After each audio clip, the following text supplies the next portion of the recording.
Was तो सुनते हैं लेकिन हम अमल करते नहीं। वाज तो सुनते हैं लेकिन हम अमल करते नहीं। अगर अमल करते तो हम पर दिन बुरे आते नहीं। हम मुसलमान हैं मगर हम में मुसलमानी नहीं। हम मुसलमान हैं मगर हम में मुसलमानी नहीं। दिल में ईमान है तो फिर क्यों दीन पर चलते नहीं। बाप दादा ही की दौलत पूरा करना है फजूल। बाप दादा ही की दौलत पूरा करना है फजूल। आज दौलत है हमारे पास कल कुछ भी नहीं। आज दौलत है हमारे पास कल कुछ भी नहीं। घटते जाते हैं मसाजिद में नमाज़े दिन ब दिन। घटते जाते हैं मसाजिद में नमाज़े दिन ब दिन। और घरों में भी तिलावत की सदा आते नहीं। औरतें घर में नमाज़ें क्यों नहीं पढ़ते भुला। क्या गज़ब है मर्द मस्जिद में कभी जाते नहीं। रात दिन बजते हैं घर में रेडियो टेलीविज़न। रात दिन बजते हैं घर में रेडियो फोनोग्राफ। इस वजह से घर में अपने खैर बरकत भी नहीं। ওয়াজ অনেক হয়, অনেক ওয়াজ আমরা শুনি কিন্তু আমল করি না। যেজন্য সমাজে সংসারে পরিবারে দেশে শান্তি প্রতিষ্ঠা হচ্ছে না। আমরা যদি ওয়াজগুলা শুনে আমল করতাম, এক খতিব সাহেব শুক্রবারের দিন জুমার দিন যে ওয়াজগুলা করেন এটাও যদি আমরা সমাজের মানুষ মেনে চলতাম, এই সমাজে মারামারি, হানাহানি, কাটাকাটি, সুদি লেনদেন, ঘুষ খাওয়া, দুর্নীতি করা কিছুই থাকতো না। কিন্তু আমরা এগুলোকে ফর্মালিটি মেনটেন হিসেবে মেনে নিয়ে থাকি। আমরা ওলামায়ে কেরাম হুজুর রাখছি, খুতবা দিবেন, একটু বয়ান করবেই, সব কিছু কি আমার মানতে হবে? এটা হলো আমাদের অবস্থা। এজন্য আমাদের কোনো পরিবর্তন আসছে না। রাষ্ট্রেরও কোনো পরিবর্তন নাই, দেশের কোনো পরিবর্তন নাই, নিজেরও কোনো পরিবর্তন নাই। যেই সেই কামারের দোকানের লোহার মতো, যতই ফিডাই যেই সেই। মুহতারাম হাজিরিন, আমরা মুসলমান ঠিকই খাঁটি মুসলিম হতে পারি নাই। বাপদাদার সম্পদ ভোগ করি, তারা চলে গেছেন, আমিও যে একদিন চলে যাব, এই শিক্ষা আমি গ্রহণ করি নাই। মহিলারা ঘরে নামাজ আদায় করে না। দিন দিন মসজিদগুলি মুসল্লি শূন্য হয়ে পড়ছে। পুরুষেরা মসজিদে আসা যাওয়া করে না। তা না করে কি করে? রাত্র দিন বিভিন্ন রকমের গান বাদ্য নিয়ে তারা ব্যস্ত। এমনভাবে আমরা চলছি মনে হয় যেন দুনিয়ার জীবনটাই আমার শেষ, মরার পর আর নতুন কোনো জীবন আসবে না। এটা আমার ভাবে সাবে বোঝা যায়। আমরা যদি মরণ পরবর্তী সময়ের একটু ফিকির করতাম তাহলে আজকে আমাদের দ্বারাতে এত হাসি খুশি তামাশা চিত্ত বিনোদনের নামে গুনার কাজে জড়িত হওয়া কোনোভাবেই সম্ভব ছিল না। মুহতারাম হাজিরিন, সুতরাং আসুন আমরা সকলে মিলে কিছু সময়, 1 ঘন্টা সময় কিছু ইমানি কথা বলি এবং শুনি। পারবো তো ইনশাআল্লাহ? বলেন পারবো তো ইনশাআল্লাহ? है बहारे बाग़े दुनिया चंदे रोज, देखे लो इसका तमाशा चंदे रोज। ऐ मुसाफिर कोच का सामान कर, इस सरा में है बसीरा चंदे रोज। गाफिलो याद इलाही चाहिए, जिंदगी का है बखीरा चंदे रोज। ও ভাইজান, দুনিয়ার বিলাসিতা চিরদিনের জন্য নয়, দুনিয়ার চাকচিক্যতা চিরদিনের জন্য নয়। আজকে আছে কালকে থাকবে না। এই পৃথিবীর জমিনে কোনো মানুষ চির সুখী নয়, আবার কেউ চির দুঃখী নয়।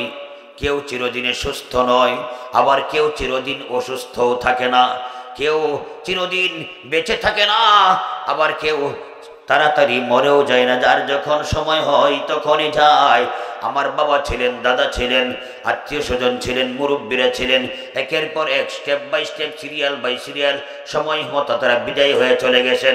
মহাতারাম হাদির, পৃথিবীর জমিনে কত বড় বড় রাজা বাদশা ছিল, কত বিশাল ব্যবসায়ী, শিল্পপতি, ভিআইপি সিআইপি মানুষের বসবাস ছিল, অনেক ক্ষমতার মালিক ছিল তারা, অনেক দাপট ছিল তাদের।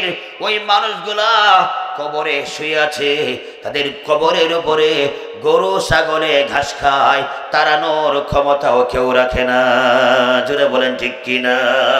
कैसे कैसे ताजदारो बादशाह चल बसे, वो खजीना बाला खाना शान शौकत क्या हुई। कैसी कैसी खूबसूरत रानियां शहजादियां, तन बदन सब गल गई है, शक्ल सूरत क्या हुई। কত সুন্দরী সুন্দরী রূপসী ছিল, শাহজাদি ছিল পৃথিবীর জমিনে, যাদের সাজ সজ্জার জন্য আলাদা সেবিকার ব্যবস্থা ছিল, মহিলার ব্যবস্থা ছিল, পার্লারের ব্যবস্থা ছিল। ওই সুন্দরী রূপসী শাহজাদি, ওই রাজকন্যা, তারও কিন্তু মরণ হয়েছে, তাকে কবরস্থ করা হয়েছে, তাকে মাটির নিচে চাপা দেওয়া হয়েছে, মাটিতে তাকে কবরে দাফন করা হয়েছে। তার সুন্দর শরীরটা মাটির ভিতরের পোকামাকড়ের খাবারে পরিণত হয়েছে। জোরে সরে বলেন ঠিক কিনা? মুহতারাম হাজিরিন, হযরত ইউসুফ আলাইহিস সালাতু ওয়াস সালামের ইতিহাস আমরা সবাই জানি। হযরত ইউসুফ আলাইহিস সালাতু ওয়াস সালামকে জুলাইখা তার নির্জন কুটিরে হাজির করেছিল। নির্জন কুটিরে 7টা গেটের মধ্যে তালা লাগায়া, 7টা তালাবদ্ধ দরজার মধ্যে তালাবদ্ধ করে তালা লাগিয়ে নির্জন কুটিরে নির্জন রুমে তাকে হাজির করেছিল। সেই জায়গায় সময় সুযোগ মতো সুন্দর পোশাক পরিধান করে জুলাইখা ইউসুফ আলাইহিস সালাতু ওয়াস সালামকে খুব প্রস্তাব দিয়েছিল। বলতেছিল, গো ইউসুফ, জীবনে বহুদিন তোমাকে দেখাশোনা করেছি, ছোটবেলা থেকে তোমাকে আমি দেখাশোনা করেছি। ওগো ইউসুফ, আমি তোমাকে যতই দেখেছি ততই প্রেমে পড়ে গিয়েছি। আমি তোমাকে যতবার দেখেছি ততবার তোমার প্রতি আমার ভালোবাসার জন্ম নিয়েছে। সুযোগ পাই নাই বলার, বলতে পারি নাই। আজকে নির্জনে নীরবে তোমাকে খুঁজে পেয়েছি। ওগো ইউসুফ, মনের বাসনা পূর্ণ করো, আমি তোমাকে অনেক ভালোবাসি। ইউসুফ আলাইহিস সালাতু ওয়াস সালাম বলতেছিলেন, জুলাইখা, আমি ছোট্ট ইউসুফ কেনানের কূপের মধ্যে পড়ে গিয়েছিলাম, আমার ভাইরা সেখানে ফেলে দিয়েছিলাম। ওই কূপ থেকে আমাকে যে বাদশার নেতৃত্বে ব্যবসায়ী কাফেলা উঠিয়ে এনেছিল, তোমার স্বামী অর্থমন্ত্রী আমাকে তার বাসায় রাজমহলে আশ্রয় করে দিয়েছেন। আমার আল্লাহ দয়া করে মায়া করে আমার সুন্দর ঠিকানার ব্যবস্থা করে দিয়েছেন। ওই আল্লাহর নিয়ামত ভোগ করতেছি। ওই আল্লাহর সামনে ওই আল্লাহকে অখুশি করে তোমার সাথে গুনাহ করা আমার দ্বারাতে সম্ভব না। জোরে বলেন সুবহানাল্লাহ। ইউসুফ আলাইহিস সালাতু ওয়াস সালাম, তিনি যেহেতু ভবিষ্যতে নবী হবেন, রাসূল হবেন, নবী রাসূলগণ নবুয়তের পূর্বেও তারা নিষ্পাপ ছিলেন, নবুয়ত প্রাপ্তির পরেও তারা নিষ্পাপ ছিলেন। কি বলেন ঠিক কিনা? নবীরা নবুয়ত প্রাপ্তির আগেও নিষ্পাপ, নবুয়ত প্রাপ্তির পরেও তারা নিষ্পাপ ছিলেন। হযরত ইউসুফ আলাইহিস সালাতু ওয়াস সালাম এই কথা বলার পর জুলাইখা বলতেছে, গো ইউসুফ, তোমার চক্ষু যুগল কতই না সুন্দর। প্রশংসা করার উদ্দেশ্য হলো, প্রশংসা করলে মনে হয় একটু তার দিকে আকৃষ্ট হবে। ওগো ইউসুফ, তোমার 2টা চক্ষু কতই না সুন্দর, মায়াবী তোমার চাহনি, তোমার সুন্দর 2টা চোখের দিকে তাকাইলে পাতি মারার সময় হয় না, সুযোগ হয় না। এজন্যই তো আমি তোমার প্রেমে পড়ে গিয়েছি। ইউসুফ আলাইহিস সালাতু ওয়াস সালামের জবাবটা শুনেন। তিনি বলতেছিলেন, জুলাইখা, তুমি কি জানো না, মানুষ যখন মারা যাবে, মরা মানুষটাকে যখন কবরে দাফন করা হবে, এই মার্বেলের মতো 2টা চক্ষু পানি হয়ে গলে গলে গড়িয়ে গড়িয়ে দুমুখের 2 পাশ থেকে মাটিতে ঝরে পড়ে যাবে। এর সাথে চিরদিন থাকার নয়। সুতরাং চোখের প্রশংসা করে আমাকে তোমার দিকে আকৃষ্ট করতে পারবো না। জোরে সরে বলেন সুবহানাল্লাহ। এবার 2 নম্বর কথা জুলাইখা বলতেছিল, গো ইউসুফ, তোমার মাথায় অবস্থিত খোকরা খোকরা মিসমিজে কালো কালো চুলগুলি, মোহনীয় চুলগুলি কতই না সুন্দর, যতই দেখি ততই আকর্ষণ জাগে। ও গো ইউসুফ, খোকরা খোকরা কালো কালো চুলগুলি অনেক সুন্দর, চিকচিক করতেছে। মোহনীয় চুলের দিকে তাকাইলে চোখের পাতি মারার সময় হয় না, সুযোগ হয় না।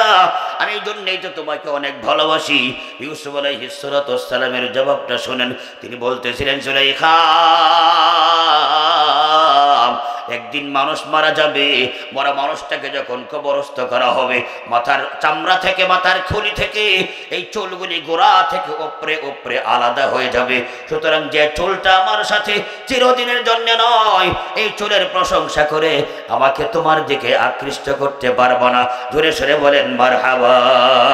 আলহামদুলিমান কদ্দার খায়রা ওয়া খাবালা ওয়া শুকরু লিমান সাওয়ারা হুসনা ওয়া জামালা والشكر لمن صور حسنا وجمالا لا ضد ولا ند ولا حد لمولا الآن كما كان ولم يلق زوالا الآن كما كان ولم يلق زوالا لا قبل ولا بعد ولا وقت زمانا لا مانع ولا حاجب لله تعالى لا تشرك بالله ولا رب سواه لا والد ولا ولد ولا أم لا خالا জোরে বলেন সুবহানাল্লাহ।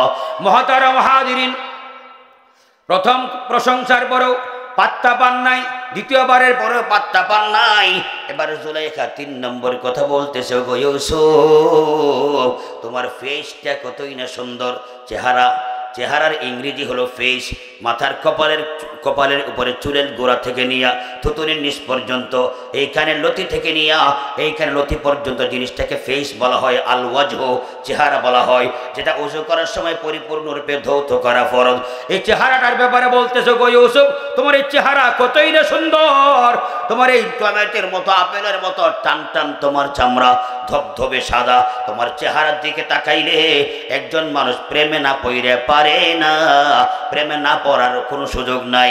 সেজন্যই তো আমি তোমাকে অনেক ভালোবাসি। হযরত ইউসুফ আলাইহিস সালাতু ওয়াস সালাম ডাক দিয়ে বলতেছিলেন, জুলাইখা,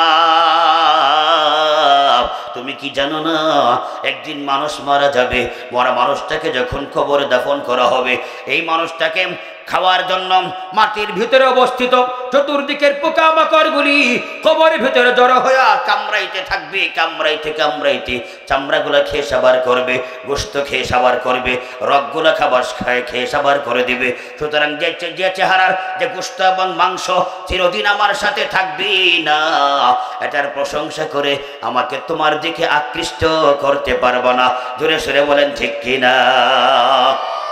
মাঝে মাঝে মনে হয় কিসের আনন্দ, কিসের এত হাসি উল্লাস, মাঝে মাঝে মনে হয় কিসের আনন্দ, কিসের এত হাসি উল্লাস। একদিন মরতে হবে, একদিন মরতে হবে, হতে হবে লাশ। মাঝে মাঝে মনে হয় কিসের আনন্দ, কিসের এত হাসি উল্লাস। কি বলেন ঠিক কিনা? মা বাবা ভাই বোন আরো যত স্বজন, মা বাবা ভাই বোন আরো যত স্বজন, সব কিছুই ছেড়ে কোথায় হবে বসবাস। মাঝে মাঝে মনে হয় কিসের আনন্দ, কিসের এত হাসি উল্লাস। মাঝে মাঝে মনে হয় কিসের আনন্দ, কিসের এত হাসি উল্লাস।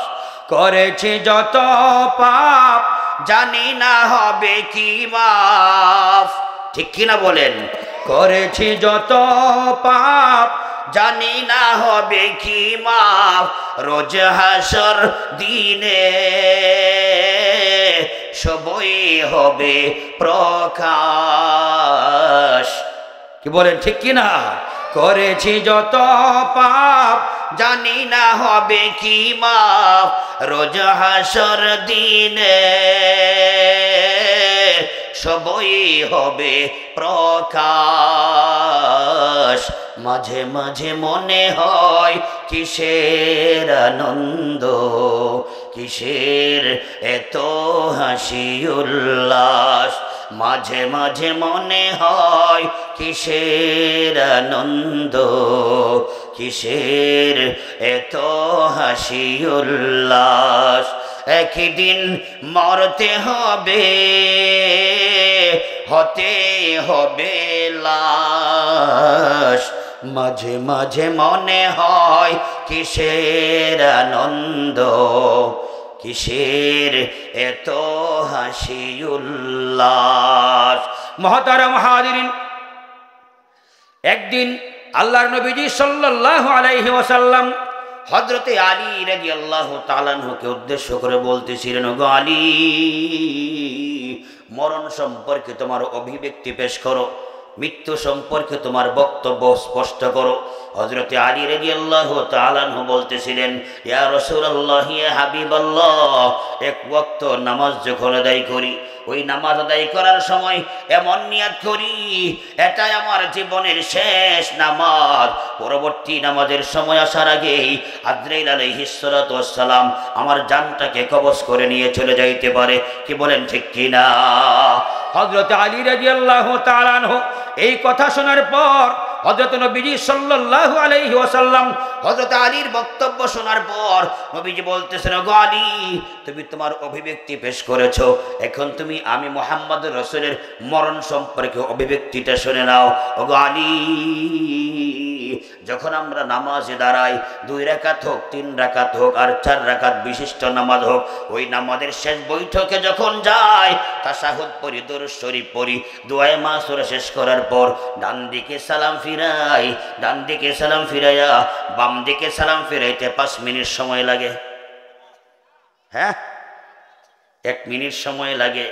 নবী বলছেন, আলী, ডান দিকে সালাম ফিরাইলাম, ডান দিকে সালাম ফিরাইয়া বাম দিকে সালাম ফেরানোর আগে আজরাইল আলাইহিস সালাতু ওয়াস সালাম তোমার আমার জানটাকে কবজ করে নিয়ে চলে যাইতে পারে। জোরে সরে বলেন ঠিক কিনা? আই মুসাফির কোচ কা সামান কর, ইসরা মে হই বসির চন্দে রোজ। ও মুসাফির, জীবন চলার পথে আমরা সবাই মুসাফির, সফরের অবসান ঘটবে, একদিন মরণ ঘন্টা বেজে যাবে, থাকবেন না আপনি, থাকবো না আমি। কি বলেন ঠিক কিনা? ও মুসাফির, ও মুসাফির, একদিন তোমার সফরের অবসান ঘটবে। সফর শেষ করে খালি হাতে যাওয়া যাবে না।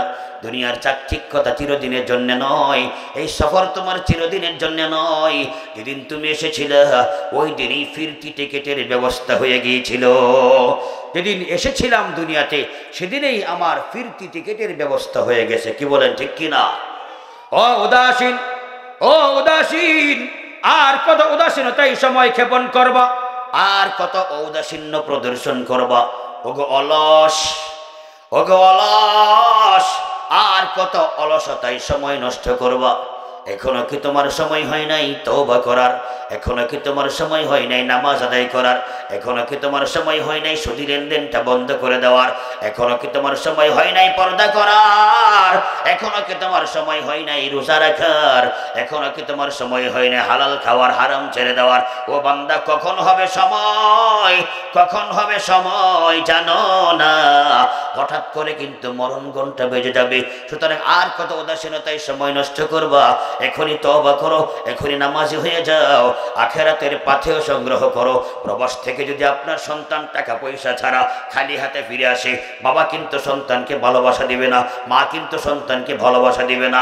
প্রবাসে পাঠাইছিলাম লক্ষ লক্ষ টাকা খরচ করে, তুই আমার লাখ লাখ টাকা খরচ করলি, খালি হাতে ফিরে আসলি, হবে না, হবে না, তোর সাথে আমার কোনো সম্পর্ক নাই। ও ভাইজান, দুনিয়ার জমিনে আমরা জান্নাত থেকে সফরে আসছি, এই সফরে আসার পর আবার জান্নাতে যাওয়ার ব্যবস্থা করার জন্য এসেছি। যাওয়ার সময় যদি খালি হাতে যাই, আল্লাহ পাক রব্বুল আলামিন আপনাকে আমাকে ভালোবাসবেন না। এজন্যই তো কবরে যাওয়ার আগেই আপনার আমার পাথেয় সংগ্রহ করতে হবে। আপনাকে আমাকে খালি হাতে গেলে হবে না, আমল সংগ্রহ করে নিয়ে যেতে হবে। জোরে সোরে বলেন ঠিক কিনা? হাকিমুল উম্মত মুজাদ্দিদুল মিল্লাত আশরাফী থানভী রহমাতুল্লাহি আলাইহি তিনি কত সুন্দর না বলেছেন, মালো আওলাদ তেরি কবর মে জানে কো নেহি, মালো আওলাদ তেরি কবর মে জানে কো নেহি, তুঝকো দোজখ কি মুসিবত সে ছুড়ানে কো নেহি, जुज़ अमल कब्र में कोई भी तेरा यार नहीं, जुज़ अमल कब्र में कोई भी तेरा यार नहीं, क्या क़यामत है कि तो इससे खबरदार नहीं। তোমার সম্পদ, তোমার সন্তান সন্ততি একটাও তোমার সাথে কবরে যাবে না। কোথায় যাবে না? কষ্ট হচ্ছে? কান ফাটে যেতেছে? সম্পদ, সন্তান সন্ততি একটাও তোমার সাথে কবরে যাবে না। কবরের ভয়ানক শাস্তি থেকে তোমাকে নিষ্কৃতি প্রদান করবে না, মুক্তি প্রদান করবে না। তোমার সাথে একটা জিনিস যাবে, সেই জিনিসটার নাম হইল আমল। जुज़ अमल कब्र में कोई भी तेरा यार नहीं, আমল ছাড়া তোমার কবরে কোনো বন্ধু নাই। কিয়া কিয়ামত হেকে তো ইসসে খবরদার নেহি। ও বন্ধু, তোমার কি খবর নাই? তোমার কি জ্ঞান নাই? তুমি কি এই ব্যাপারে অবগত না? একদিন কিয়ামত হয়ে যাবে, একদিন মরণ হবে, হাসরের মাঠ কায়েম হবে, নেকি বদির ওজন হবে। কি বলেন ঠিক কিনা?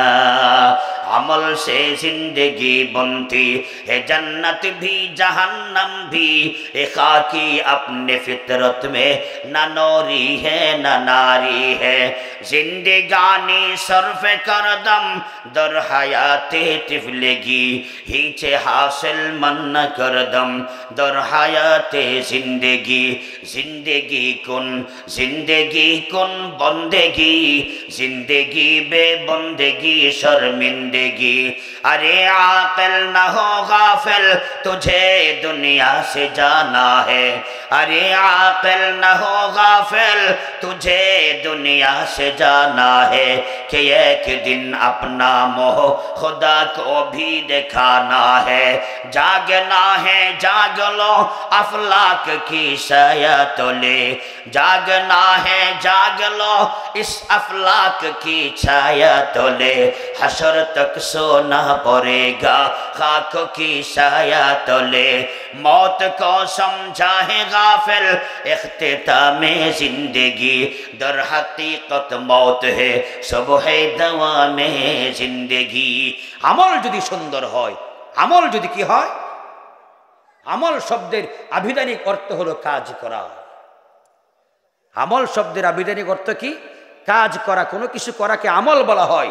শরীয়তের পরিভাষায়, ইসলামী পরিভাষায় আমল ওই শব্দটাকে বলা হয় যে কাজ আল্লাহর রেজামন্দির আশায়, আল্লাহর রেজামন্দির আশায়, আখিরাতের জাহান্নামের শাস্তি থেকে মুক্তির আশায়, নবীজির সুন্নত তরিকায়, সাহাবায়ে কেরামের বাতলিয়ে দেওয়া পদ্ধতিতে যে কাজটা করা হয় সেটাকে বলা হয় আমল। সেটাকে কি বলা হয়?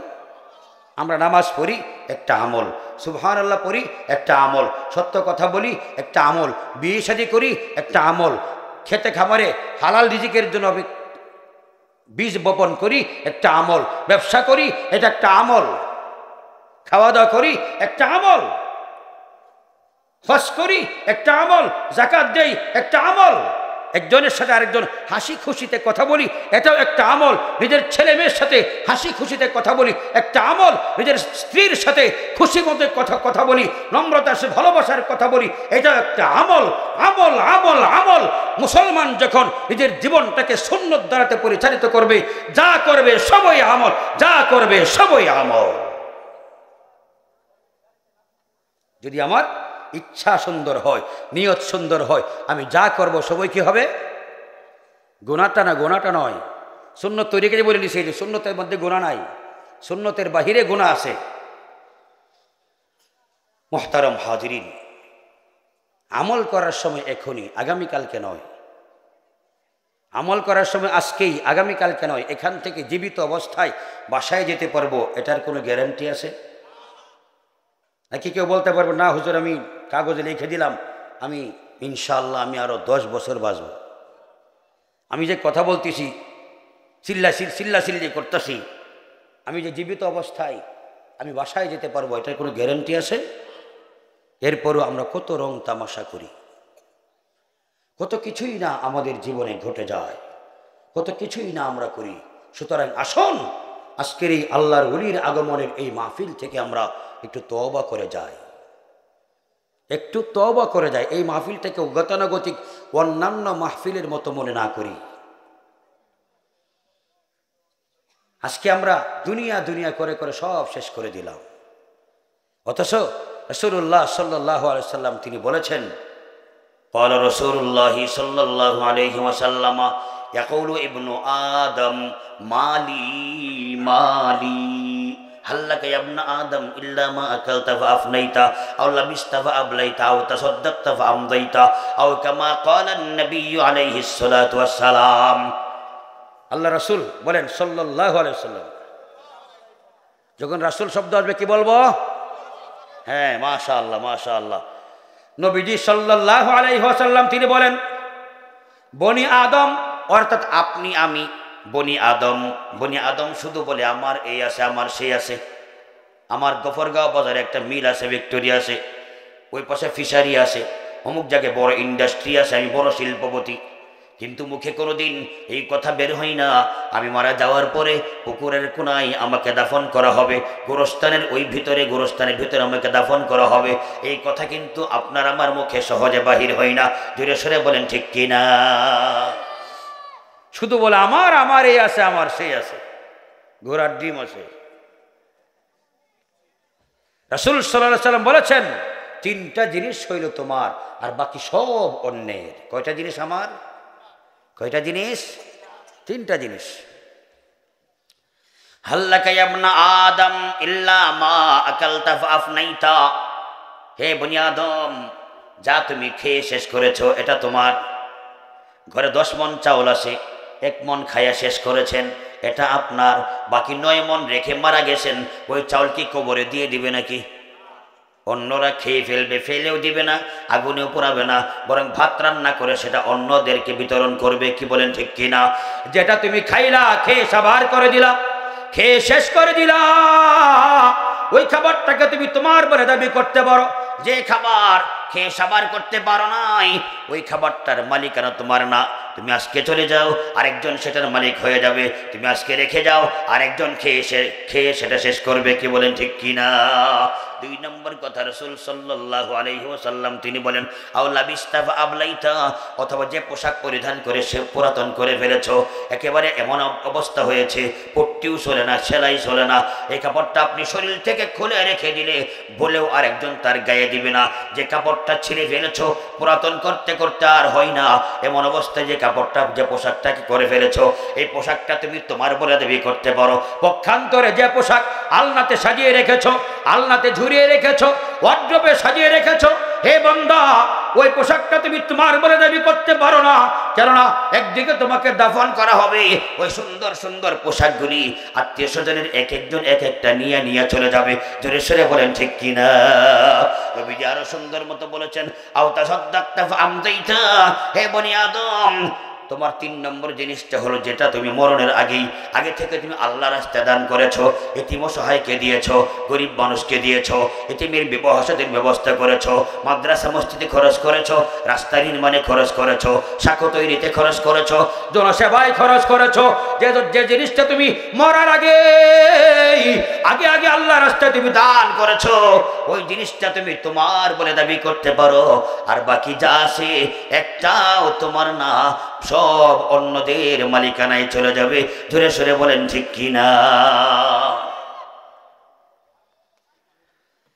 এই জন্যই তো বাদশাহ হারুন রশিদের সন্তান, লম্বা ঘটনা বলবো না, তিনি সেই বসরা নগরীর জঙ্গলে শুয়েছিলেন, মাথার নিচে কাঁচা ইট দিয়ে শুয়ে আছেন। বাবা রাজমহলে থাকেন না, মানুষের বাড়িতে সপ্তাহে একদিন কাজ করেছেন, রাজমিস্ত্রি কাজ করতে করতে জীবন যাপন করতেছিলেন।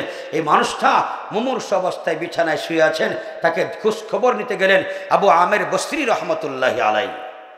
শাইখুল হাদিস জাকারিয়া রহমতুল্লাহ আলাই তিনি উল্লেখ করেন, আবু আমের বসরি রহমতুল্লাহ আলাই সেখানে গেলেন তাকে দেখার জন্য। সেখানে তিনি বলছেন, ওগো আবু আমের, আমি জানি তুমি আসবা, আমি তোমাকে পেয়ে খুশি হইলাম। মরার সময় কয়েকটা কথা বলে যাই, আমি যদি চলে যাই আমার কাফনের জন্য নতুন কাপড়ের ব্যবস্থা করবো না। যে জামা দেখতেছো জামাটা পবিত্র, এই জামাটা দিয়েই আমার কাফনের ব্যবস্থা করবা। 2 নম্বর কথা, আমার লাশটাকে দাফন করার জন্য যারা কবর খনন করবে আমাকে গোসল দিবে, এদেরকে দেওয়ার মতো টাকা পয়সা আমার কাছে নাই। আমার কাছে একটা সুন্দর বদনা আছে, যে বদনায় পানি নিয়ে আমি ওটা দিয়ে ওযু করতাম, সেই বদনাটা তাকে তুমি হাদিয়া হিসেবে দিয়ে দেবা। 3 নম্বর কথা, আমার বুকের ওপর যে কোরআন শরীফটা রয়েছে, সম্ভব হইলে এই কোরআন শরীফখানা বাদশাহ হারুন রশিদের দরবারে পৌঁছায় দিবা। ধীরে সুরে বলেন সুবহানাল্লাহ। এই 3টা কথা বলার পর আবু আমের বসরিকে উদ্দেশ্য করে বাদশাহর সন্তান বলতেছিলেন, ইয়া সাহিবি লা তাগতাররা বিতারাহুমিন ফাল উমরু ইয়ানফাদু ওয়ান নাঈমু ইয়াজুলু। ওগো বন্ধু, দুনিয়ার নিয়ামতের ধোঁকায় পড়িও না, দুনিয়ার নিয়ামতের ধোঁকায় পড়িও না, কেননা বয়সটা একদিন শেষ হয়ে যাবে, নিয়ামতগুলো একদিন তোমার আমার হাত ছাড়া হয়ে যাবে। কি বলেন ঠিক কিনা? টাকা পয়সা সংগ্রহ করেছি, ব্যাংক ব্যালেন্স করেছি, একদিকে মরে গেলাম, সম্পদের জায়গা পরে থাকবে, থাকবেন না শুধু আপনি, আর থাকবো না শুধু আমি।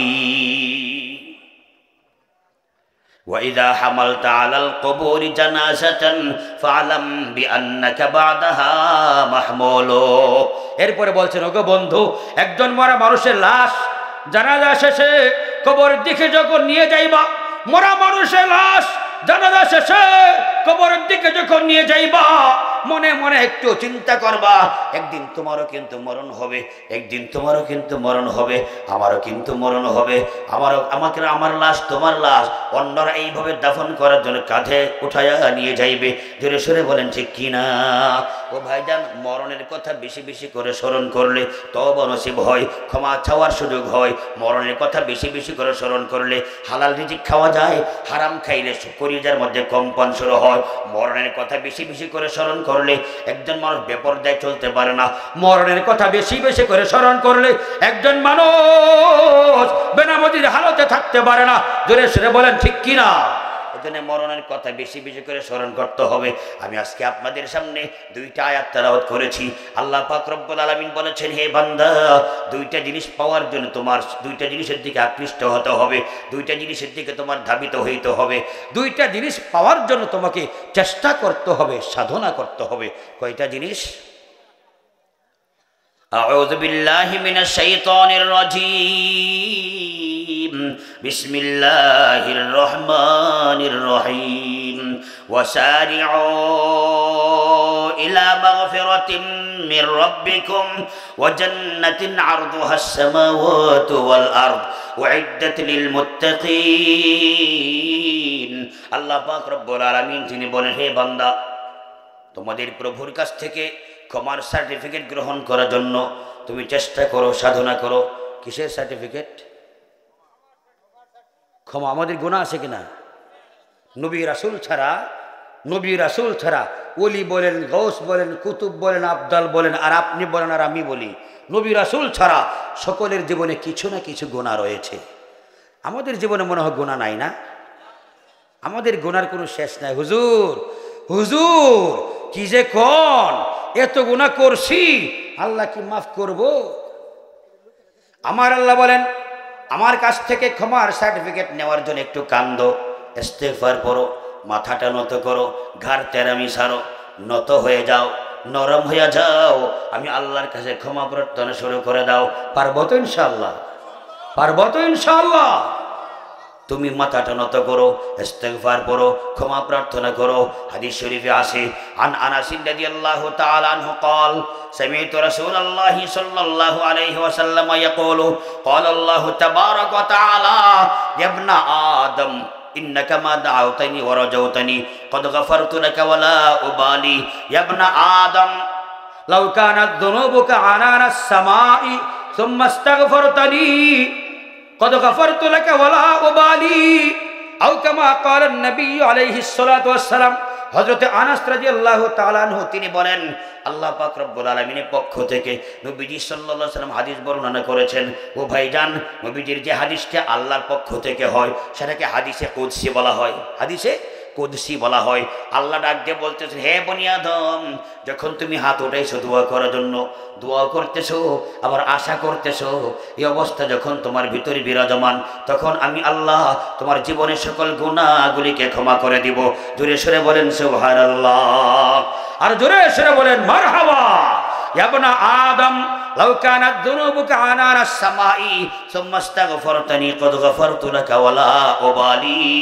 হে বনি আদম, এত পরিমাণ গুনাহ করেছো, গুনাহ করতে করতে আকাশের এরিয়া পর্যন্ত পুরো ফাঁকা জায়গাটা গুনাহে ভরপুর হয়ে গেছে, গুনাহে ভরপুর হয়ে গেছে। হুজুর আসছেন নাকি?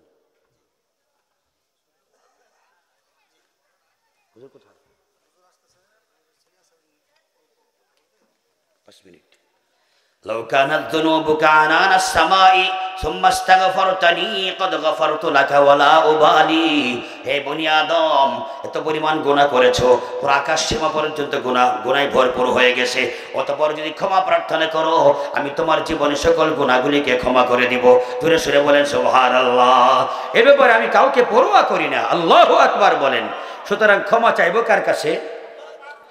নবীজি সাল্লাল্লাহু আলাইহি ওয়াসাল্লাম তিনি আরো বলেন, قال رسول الله صلى الله عليه وسلم من قال استغفر الله الذي لا اله الا هو الحي القيوم واتوب اليه غفر له وان كان قد فر من الزحف او كما قال النبي عليه الصلاه والسلام। নবীজি বলেছেন, কোন ব্যক্তি যদি এই ইস্তেগফারটা একবার পড়ে, আস্তাগফিরুল্লাহ আল্লাযী, বলেন আস্তাগফিরুল্লাহ আল্লাযী লা ইলাহা ইল্লা হুয়াল হাইয়ুল কাইয়্যুম ওয়া আতুবু ইলাইহি, এই ইস্তেগফার একবার যদি কোনো ব্যক্তি তার জবানে উচ্চারণ করে, নবীজি বলেছেন তার জীবনের সকল গুনাহ আমার আল্লাহ ক্ষমা করে দিবেন। যদিও সে যুদ্ধের ময়দান থেকে শত্রুর ভয়ে পলায়ন করে চলে এসে থাকে, তাও তাকে ক্ষমা করে দেওয়া হবে। আল্লাহু আকবার বলেন। মুহতারাম হাজিরিন, আল্লাহ পাক রব্বুল আলামিন তিনি বলেন, হে বান্দা, দুইটা জিনিস পাওয়ার জন্য তুমি চেষ্টা করবা। এর মধ্যে এক নম্বর হলো গুনাহ থেকে ক্ষমার সার্টিফিকেট নেওয়ার জন্য চেষ্টা করবা, সাধনা করবা, তওবা করবা, ইস্তেগফার পড়বা। সময় কম, লম্বা ব্যাখ্যা করব না। 2 নম্বর কথা, আমার আল্লাহ বলেছেন জান্নাত পাওয়ার জন্য চেষ্টা করবা। কি পাওয়ার জন্য? জান্নাত পাওয়ার জন্য চেষ্টা করবা। যে জান্নাতের বিশালতা আকাশ এবং জমিনের সমান, এই জান্নাত পাওয়ার জন্য তোমাকে চেষ্টা করতে হবে। জান্নাত পাওয়ার চেষ্টাটা কেমন হবে? নবীজির হাদিস অবলম্বনে বলতেছিলাম, ক্বালা রাসূলুল্লাহ সাল্লাল্লাহু আলাইহি ওয়াসাল্লাম উতলুবিল জান্নাতা জাহদাকুম। নবীজি সাল্লাল্লাহু আলাইহি ওয়াসাল্লাম তিনি বলেন, তুমি যদি জান্নাতি হতে চাও, সর্বশক্তি প্রয়োগ করে জান্নাতের আমল শুরু করে দাও। যত শক্তি আছে তত শক্তি প্রয়োগ করে জান্নাতে যাওয়ার আমল করতে হবে। লামসাম নামাজ পড়লাম, লামসাম ইবাদত করলাম, লামসাম জিকির করলাম, যতটুক পারি ততটুক চেষ্টা করলাম। এই 2 নম্বরই আমল দিয়া জান্নাতের স্বপ্ন দেখা যায় না। জোরে সরে বলেন ঠিক কিনা? নবীজি সাল্লাল্লাহু আলাইহি ওয়াসাল্লাম পরিষ্কার ভাষায় বলে দিয়েছেন, উতলুবিল জান্নাতা জাহদাকুম। যত শক্তি আছে, দুনিয়া অর্জনের জন্য শক্তি ব্যবহার করি না আমরা, আখিরাত পাওয়ার জন্য এত সহজ। যদি জিজ্ঞাসা করা, ভাই নামাজটা পড়েন, বলে হুজুর পড়ি, মাঝে মধ্যে মিস হয়ে যায়। মাঝে মধ্যে মিস হইলে হবে না ভাই, 100% পড়তে হবে। কত পার্সেন্ট? 100%। জান্নাত পাইতে হলে, জাহান্নাম থেকে মুক্তি পাইতে হলো চেষ্টা করতে হবে, সাধনা করতে হবে। মুহতারাম হাজিরিন, এরপরে আল্লাহ কি বলতেছেন? এই জান্নাত এটা যে কোনো লোকের জন্য তৈরি করা হয় নাই। জান্নাত এক শ্রেণীর মানুষের জন্য তৈরি করা হয়েছে, যাদেরকে বলা হয় মুত্তাকি, পরহেজগার। উইদ্দাত লিল মুত্তাকিন, জান্নাত তৈরি করা হয়েছে মুত্তাকি, পরহেজগারের জন্য। কার জন্য? আল্লাহওয়ালা। কার জন্য বলেন? আল্লাহওয়ালা। আপনিও হইতে পারেন, আমিও হইতে পারি। আমি একলা হুজুর হয়েছি দেখে আমি একলা আল্লাহওয়ালা না। আপনিও যদি আমল করেন, আপনিও আল্লাহওয়ালা। আপনি আবু বকর হতে পারবেন, আপনি উমর হতে পারবেন, ওসমান হতে পারবেন, আলী হতে পারবেন, খাজা মঈনুদ্দিন চিশতি হতে পারবেন, আব্দুল কাদের জিলানী হতে পারবেন। আমলের উপর নির্ভর করে। কিসের উপর নির্ভর করে? আমলের উপর নির্ভর করে। সুতরাং আমলের মাধ্যমে আপনাকে আমাকে আল্লাহর কাছ থেকে ক্ষমা চেয়ে নিতে হবে এবং আল্লাহর কাছ থেকে জান্নাত চেয়ে নিতে হবে। পারবেন তো ইনশাআল্লাহ? পারবেন তো ইনশাআল্লাহ? তওবা করব আল্লাহকে, আল্লাহর দরবারে। তওবা করব কার দরবারে? আল্লাহর দরবারে। সংক্ষিপ্ত পরিসরে আজকে এখানে রাখলাম। আমার বয়ানের মাত্র সূচনা। হুজুর যেহেতু চলে আসবেন, হুজুর অসুস্থ মানুষ, হুজুরের সময় নষ্ট করা যাবে না। এজন্য হুজুরের আগে আমাকে বিদায় হওয়ার কথা। আজকে এতটুকুই থাকবে। আমি আবার শেষবেলায় একটা কথা বলে যাই। মাইকের অপারেটর তুমি রাগটা করো না, আমরা মাইক সেটিং সুন্দর মতো না হলে কথা বলতে পারি না। আপনারা আবার আমার সাথে রাগ করে না তো? আপনারা আমার সাথে যে এখন কত সুন্দর মাইকের পরিবেশ হয়ে গেছে, এখন কোনো বক্তা এসে চিল্লাচিল্লি করবে না। এই চিল্লাচিল্লি আগে হয়ে যায়, কিন্তু আমার চিল্লানির দরকার ছিল না। যাক আলহামদুলিল্লাহ, আমি অনেক দূর থেকে আসছি। গতকালকে রাত্রে আমার সিলেট গোলাপগঞ্জে প্রোগ্রাম ছিল। আমরা কিন্তু অনেক দূর দূরান্তে সফর করি। আল্লাহ করান আপনাদের মোহতামি সাহেব মাওলানা নাহিদ সাহেব, আল্লাহ ওনাকে হায়াত দান করুন। মসজিদের ইমাম সাহেব এবং এলাকাবাসী, মাদ্রাসার সভাপতি সেক্রেটারি, মসজিদ কমিটির সভাপতি সেক্রেটারি, এলাকাবাসী সকলকে একটা জিনিসের কথা বলবো। তওবা করবেন, নিজের মা বাবার জন্য মাগফিরাত কামনা করবেন, মসজিদ মাদ্রাসাগুলো দেখাশোনা করে রাখবেন, পর্দার বিধান মেনে চলবেন। পারবেন তো ইনশাআল্লাহ? আজকে মিস কল দিয়ে গেলাম, মিস কল। এটা বড়াই করে বলছি না, আমার ওয়াজের মাত্র শরীর ঘামা মাত্র শুরু হয়েছিল। বাকি ওয়াজ ভবিষ্যতে আল্লাহ যদি কবুল করেন আবার দেখা হবে ইনশাআল্লাহ। এখানে দেখা না হলো আখিরাতে হাসরের ময়দানে হাউজে কাউসারের কিনারায় দেখা হবে। যদি বলেন ইনশাআল্লাহ।